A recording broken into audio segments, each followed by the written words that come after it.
محترم سامعین، خطبہ کرام اور بیٹھے ہوئے مہمان خصوصی، ابھی آپ لوگوں کے سامنے سورہ کہف سورہ نمبر 18 آیت نمبر 9 کی تلاوت کی ہے۔ اس مناسبت سے میرے تقریر کا عنوان ہے نوجوانوں کا بگاڑ اسباب و علاج۔ پکاری روح جب بیدار ہوتی ہے جوانوں میں، پکاری روح جب بیدار ہوتی ہے جوانوں میں، نظر آتے ہیں ان کو منزل اپنے آسمانوں میں۔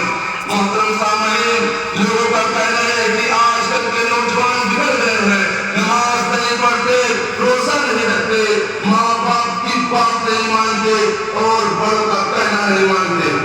لوگوں کو یہ شکایت ہے کہ آج کل کے نوجوان بگڑے ہوئے ہیں، سیدھی راہ سے بھٹکے ہوئے ہیں، لوگوں کو اپنا مانا سمجھتے ہیں، کسی کے کان میں بالیں ہیں، کیونکہ فلاں گیروں نے ایسا ہی پہنا ہے، کسی کے بال بالکل عجیب انداز میں کٹے ہوئے ہیں کیونکہ فلاں گیروں نے ایسا ہی کٹوایا ہے، کپڑے بھی انہی کی طرح پہنتے ہیں اور چلنے کا انداز بھی کسی ہیرو کی طرح ہے۔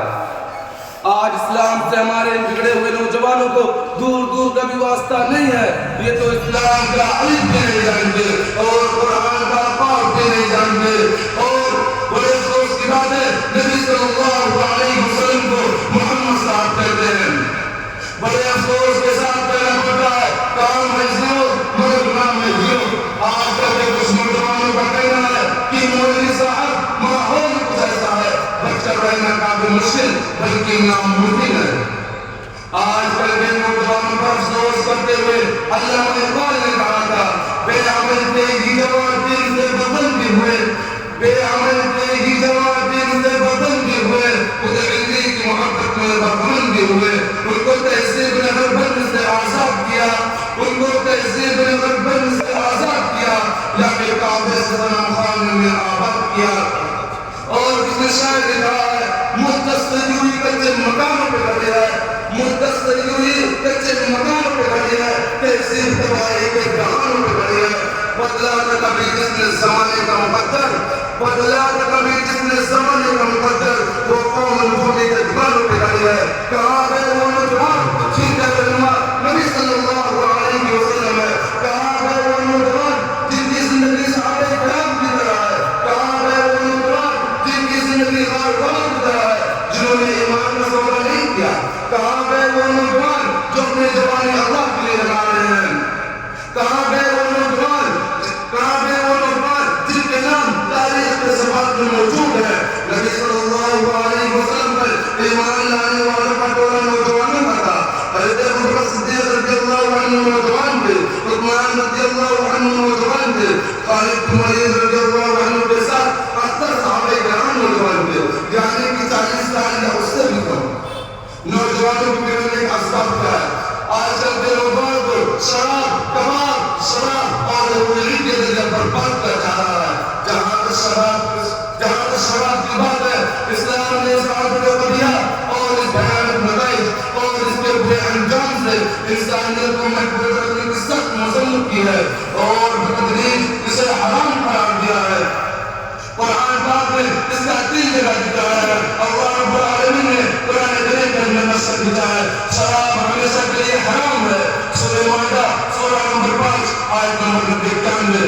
یا ایھا الذین آمنوا انما الخمر والمیسر والانصاب والازلام رجس من عمل الشیطان فاجتنبوه لعلکم تفلحون۔ انما یرید الشیطان ان یوقع بینکم العداوة والبغضاء في الخمر والمیسر ویصدکم عن ذکر اللہ وعن الصلاۃ فہل انتم منتہون۔ اے ایمان والو، بات یہ ہے کہ شراب، دھومرپان، پانی نکالنے کے پاس ہے، یہ سب گندی بات ہے، شیطان کا کام ہے، ان سے بالکل الگ جاؤ تاکہ تم کامیاب ہو جاؤ۔ شیطان تو یوں چاہتا ہے شراب اور جوئے کے ذریعہ تمہارے آپس میں دشمنی کرا دے اور پینا واقع کرا دے اور اللہ کی یاد دے اور نماز سے تم کو باز رکھے اور ثواب کو بڑھاتا جائے۔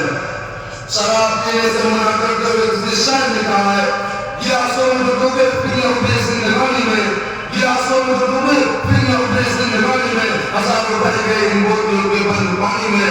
نہ کر برباد اپنی زندگی ایک بوتل کے دیوانے، نہ کر برباد اپنی زندگی ایک بوتل کے دیوانے، وہ کاٹے گا بڑھاپا میں جو ہوتا ہے جوانی میں۔